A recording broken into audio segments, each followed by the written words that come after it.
ஆலயா cotton வேட்டிகள், ஷர்ட்டுகள், wedding celebration. தமிழகத்தில் ஈரோடு, விருத்தாசலம் பகுதிகளில் பெய்த மழையால் குளிர்ச்சியான சூழல் நிலவியது. கோபிச்செட்டிப்பாளையம் அருகே வீடுகளுக்குள் தண்ணீர் புகுந்ததால் மக்கள் இரவோடு இரவாக வெளியேற்றப்பட்டனர்.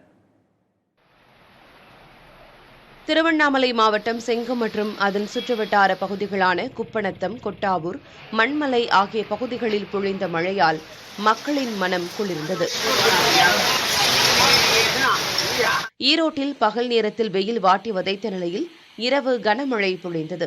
1 மணி நேரத்திற்கு மேலாக வெளுத்து வாங்கிய மழையால் குளிர்ச்சியான சூழல் நிலவியது.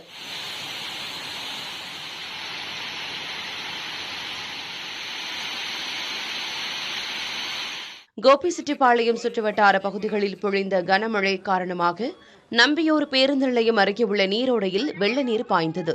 இரவு நேரத்தில் அங்கு தரைப்பாலத்தை மூழ்கடித்தபடி மழைநீர் சென்றதால் போக்குவரத்து துண்டிக்கப்பட்டது.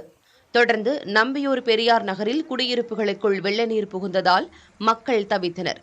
தீயணைப்புத் துறையினர் அங்கு விரைந்த நிலையில் பாதிக்கப்பட்டவர்கள் அருகில் உள்ள சமுதாய கூடம் மற்றும் பள்ளிகளில் தங்க வைக்கப்பட்டனர்.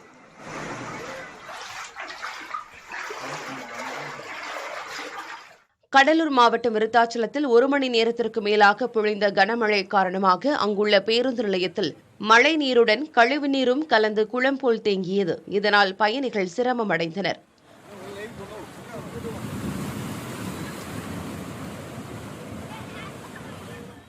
திருப்பூர் மாவட்டம் பல்லடத்திலும் கனமழை பொழிந்தது. அங்குள்ள அரசு மருத்துவமனை வளாகத்தில் தண்ணீர் தேங்கியதால் நோயாளிகள் அவதியடைந்தனர்.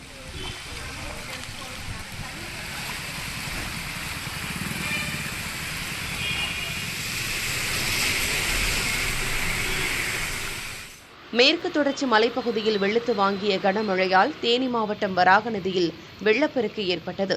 இதனால் பெரியகுளம், வடுகப்பட்டி, ஜெயமங்கலம் ஆகிய பகுதி மக்கள் ஆற்றில் இறங்க வேண்டாம் என எச்சரிக்கை விடுக்கப்பட்டிருக்கிறது.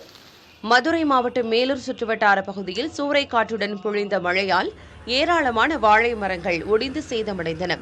அறுவடைக்கு தயாராக இருந்த வாழை மரங்கள் சேதமடைந்ததால் விவசாயிகள் கவலை அடைந்தனர். Happy wedding, என்றும் trending. Happy wedding. Aalaya cotton வேட்டிகள், ஷர்ட்டுகள், வெட்டிங் செலிப்ரேஷன்.